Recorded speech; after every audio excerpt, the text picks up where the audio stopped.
आसान है। Please sir. Mentally strong कैसे होते हैं और मेंटली स्ट्रांग होने का मतलब क्या है, ये हमको मिल करके आज फाइंड आउट करना है।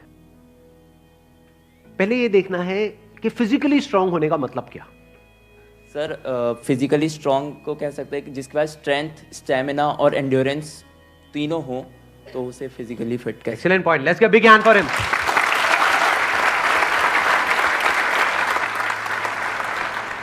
क्या हम ये कह सकते हैं उसकी मसल स्ट्रांग हो? हाँ, क्योंकि कुछ भी लिफ्ट करने के लिए, सही। वेट उठाने के लिए मसल्स का स्ट्रांग होना जरूरी है। मसल्स वीक होंगी तो आप नहीं कर पाओगे, हाँ। है ना। जो ओवरऑल स्ट्रक्चर है उसमें बोन्स भी आ गई, मसल्स भी आ गई, वो स्ट्रांग होनी चाहिए, उसको हम फिजिकल स्ट्रेंथ बोल सकते हैं। अभी यही फंडे जो हम फिजिकल में देख रहे हैं, इसी को मेंटली देख करके और फिर समझने की कोशिश करेंगे स्टेप बाय स्टेप कि उसका मतलब क्या।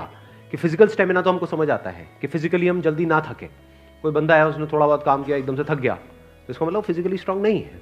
जैसे बहुत लोग होते हैं, जैसे ही अपनी फिजिकल ट्रेनिंग करते हैं, कुछ भी करते हैं, हल्का सा भी दर्द होता है तो छोड़ देते हैं, छुई मुई टाइप के, है ना। तो बड़ा दर्द हो रहा है, भाई दर्द नहीं होगा तो बनेगी कैसे, है ना। Right sir. तो हल्का सा भी कुछ होता है तो छोड़ देते हैं, एंड्योर नहीं कर पाते हैं पेन को। Yes sir. तो पेन को एंड्योर करने की जितनी हमारे अंदर पावर है उसको हम एंड्योरेंस बोल सकते हैं। सर मेरे हिसाब से फिजिकली स्ट्रांग होने का मतलब ये है कि सबसे बड़ी चीज़ ये है कि बीमारियों से दूर होना चाहिए उसे। अगर मतलब कई बार ऐसा होता है कि हमें फिजिकली स्ट्रांग दिख रहा है पर्सन, बट वो होता नहीं है। यानी कि एक बंदा हो सकता है वो फिजिकली हमको स्ट्रांग बाहर से दिख रहा हो और वेट भी बहुत अच्छा लिफ्ट कर रहा हो, और लेकिन उसकी इम्यूनिटी वीक हो। Yes sir. तो हम कह सकते हैं अंदर से वो बंदा कितना स्ट्रांग है। यानी कि जो भी डिजीजेस हैं, मतलब जो भी बीमारियां हैं, उनसे लड़ने की उसके अंदर कितनी पावर है उसकी बॉडी के अंदर। Yes sir. एक तो फिजिकल पावर, एक है उसकी इम्यूनिटी हम बोल सकते हैं। Yes sir. अब एक एक करके इन पॉइंट को देखते हैं कि मेंटल स्ट्रेंथ में किस तरीके से हम अप्लाई कर सकते हैं। सबसे पहले बात हमने करी फिजिकली स्ट्रांग होने का मतलब क्या, स्ट्रेंथ। मतलब आप कह लो वेट उठाना है। जैसे कहीं हम जा रहे हैं रेलवे स्टेशन पे, यहाँ पे, वहाँ पे, एयरपोर्ट पे, और अगर दोनों हाथ में पूरा भारी भारी पूरा भरा हुआ लगेज है, जैसा हम लोग इंडियंस ज़्यादातर लेकर के जाते हैं, लगेज बंदे से भारी होता है, सही है नहीं है? तीन तीन बंदे बैठ बैठ करके उसको पैक कर रहे होते हैं घर पे, माँ चढ़ी होती है और साथ में बच्चे भी, बेटा तू भी आ जा, तू भी आ जा, पति अरे तू क्या देगा, इधर बैठ। सारे बैठे हुए हैं और उसको बंद कर रहे हैं, फिर उसको उठा रहे हैं, है ना। तो कहने का मतलब है कि अगर आपकी मसल स्ट्रांग है तो आप उठा लोगे, एफर्टलेसली उठा लोगे। इसी को तो फिजिकल स्ट्रेंथ कहेंगे। एक है बहुत एफर्ट लगा के आपको कुछ छोटा सा काम करना पड़ रहा है, एक है बहुत बड़ा काम भी आप कर रहे हो बिना किसी एफर्ट के। क्यों? क्योंकि आपकी बॉडी स्ट्रांग है, आपकी मसल स्ट्रांग है। बिल्कुल इसी तरह से थिंकिंग मसल्स, यानी कि कोई प्रॉब्लम आई तो आप ये देख सकते हो आपकी थिंकिंग मसल्स कैसी है, बेस्ड अपॉन कि आपका रिएक्शन कैसा है जब कोई आपकी लाइफ में प्रॉब्लम आती है। तीन सिचुएशंस हैं यहां पे, तीनों को एक एक करके देखते हैं। एक है कोई बड़ी प्रॉब्लम आई हमारे सामने और हमने अपने हथियार डाल दिए और हम एकदम से परेशान हो गए, तो हम क्या कहेंगे, हमारी मेंटल मसल्स कैसी है, वीक है। मतलब बिल्कुल ऐसा हो गया कि लगेज थोड़ा सा भारी है तो लगेज भारी है, मैं नहीं उठाऊंगा। अरे भाई अपने आप को स्ट्रांग कर, मैं आगे ट्रैवल नहीं करूंगा। क्यों? क्योंकि लगेज भारी है, मैं तो यही रहूंगा, बस स्टैंड पे ही रहूंगा, मैं नहीं जाऊंगा। आप हंस रहे हो लेकिन ऐसे हम करते हैं लाइफ में। कोई बड़ी प्रॉब्लम आई तो हम क्या करते हैं, अपने हथियार डाल देते हैं, मतलब वी गिव अप, फेस ही नहीं करते हैं उस प्रॉब्लम को। ऐसी कोई प्रॉब्लम नहीं है जिसका सॉल्यूशन ना हो इस दुनिया में। अगर प्रॉब्लम है तो सॉल्यूशन भी है, बट सॉल्यूशन तक पहुंचने के लिए we need thinking muscles. We need to think a lot in the right direction. और ये राइट डायरेक्शन और रॉन्ग डायरेक्शन क्या है? राइट डायरेक्शन मतलब solution oriented approach, wrong direction मतलब प्रॉब्लम ओरिएंटेड अप्रोच, कि हम प्रॉब्लम में ही जाकर के स्टक हो गए हैं, बस उससे आगे बढ़ ही नहीं रहा है हमारा दिमाग। इसको हम कह सकते हैं मेंटली हमारी जो मसल्स हैं वो वीक है, मेंटली हम वीक है। दूसरा सिनेरियो क्या है, कोई प्रॉब्लम आई, उससे हम लड़े और लड़ने के बाद में बहुत एफर्ट लगाया, बहुत दिमाग लगाया, बहुत मेहनत करी, लड़े और जीत गए। मतलब उस प्रॉब्लम का हमने सॉल्यूशन निकाल लिया। क्या हम कह सकते हैं कि आप मेंटली बहुत स्ट्रांग हो?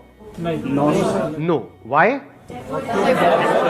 एग्जैक्टली बिकॉज आपको बहुत एफर्ट लगाना पड़ रहा है। समझ गए ना? हाँ, जैसे कोई बैग उठाना है तो बहुत एफर्ट लगाना पड़ रहा है जी, दोनों हाथ लगा दिए और ये घसीट घसीट के जा रहे हो और पहुंच गए, कह रहे हो हाँ मैं तो ये मैं तो वो, भाई कुछ नहीं, तेरी कमर में लचक आ चुकी है। The second scenario is better than the first scenario but not as good as the third scenario. Third scenario क्या है? बड़ी से बड़ी भी कोई प्रॉब्लम आई हमारी लाइफ में, हम पहले ही उसके लिए तैयार थे और ऐसे सॉल्यूशन निकल के आ गया। मतलब वो प्रॉब्लम जो दुनिया के लिए बहुत बड़ी है, जिसको देख करके लोग डरने लग जाते हैं, वो प्रॉब्लम आपके सामने आई, ऐसे सॉल्यूशन निकल गया, एफर्टलेसली काम हो गया। यानी एक बैग आपके पास में है 50 किलो का, ऐसे उठा लिया हल्के में। मतलब लोगों को देखने में लग रहा है कि अरे बैग तो बहुत हल्का है, बैग हल्का नहीं है, उस बंदे में दम है। तो कैसे लाइफ की मुश्किल से मुश्किल प्रॉब्लम्स को भी आप आसान से आसान बना सकते हो? कितना आसान बना सकते हो कि ऐसा लगे अरे इस बंदे को तो कोई एफर्ट ही नहीं करना पड़ रहा है। उसी को तो कहेंगे मेंटल स्ट्रेंथ, मेंटली स्ट्रांग होना। इसको अगर मैं समअप करूं, जो भी अभी तक मैंने कहा है उसको एक लाइन के अंदर अंदर, तो वो क्या है? एक कैटेगरी होती है लोगों की जो सिंपल से सिंपल प्रॉब्लम्स को भी कॉम्प्लिकेटेड बना देते हैं अपने माइंड में। 99% लोग ऐसे ही हैं इस दुनिया में।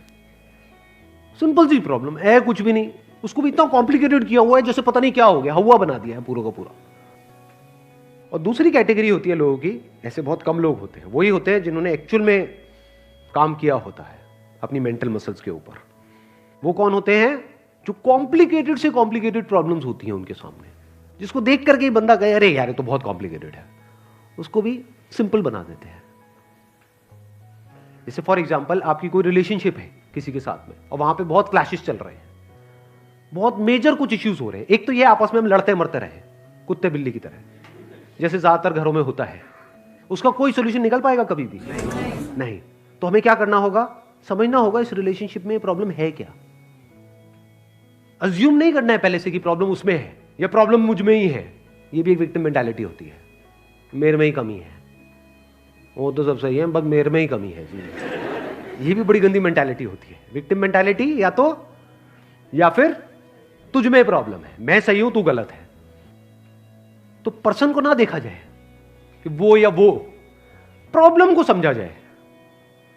प्रॉब्लम एग्जैक्टली क्या हो रही है रिलेशनशिप, वो जो क्लैश हो रही है उसकी जड़ क्या है, उसका कॉज क्या है। अगर वो हमको समझ आ जाता है बारीकी से, तो क्या वो प्रॉब्लम जड़ से ठीक नहीं हो जाती? और अगर हम उसको ना समझे और ऊपर ऊपर से ठीक करने की कोशिश करें, क्या वो कभी भी ठीक हो सकती है? कोई भी मिल करके क्या उसको ठीक करवा सकता है उस प्रॉब्लम को? जैसे दो लोगों के बीच में प्रॉब्लम हो रही है, कोई तीसरा आ जाए उनके बीच में मीडिएटर बन करके, मैं सॉल्व करवा दूंगा तुम्हारी प्रॉब्लम, तो कुछ देर के लिए तो वो समझौता करा सकता है, लेकिन अगर परमानेंट उसका सोल्यूशन चाहिए तो वो कैसे होगा? या तो दोनों को या दोनों में से किसी एक को बारीकी से समझना होगा ये नेचर ऑफ प्रॉब्लम क्या है। And that could be very simple.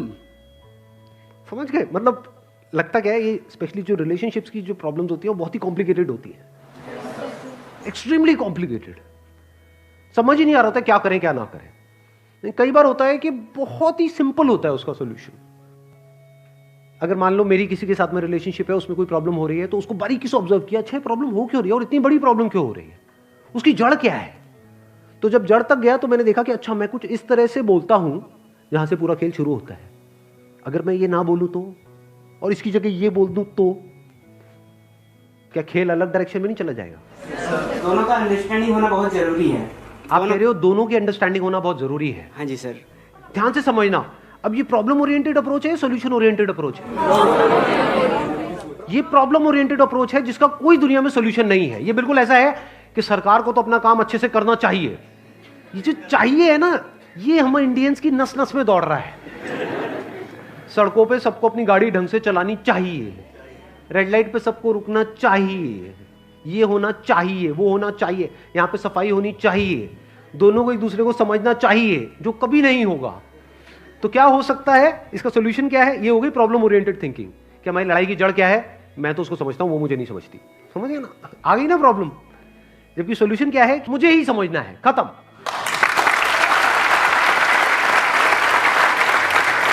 Thank you so much for coming.